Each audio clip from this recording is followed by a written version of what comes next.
విజ్జు, ఉమ్, నేను ఒక 2 easy questions అడగనా? అడుగు. నేనంటే నీకెంత ఇష్టం? చాలా ఇష్టం అమ్ము. అయితే నన్ను భరిస్తావా? జీవితాంతం భరిస్తానమ్ము.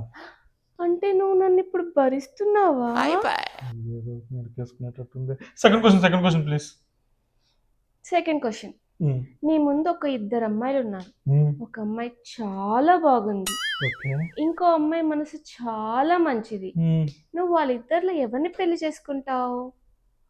కరెక్ట్ అయిపోతానే. మనసు మంచి అమ్మాయినే చేసుకుంటా. అంటే నీకు ఆల్రెడీ పెళ్ళైనట్టు గుర్తులేదా?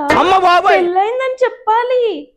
ఇప్పుడు నువ్వు నన్ను కొట్టాలని ఫిక్స్ అయ్యావు కదా, కొట్టు.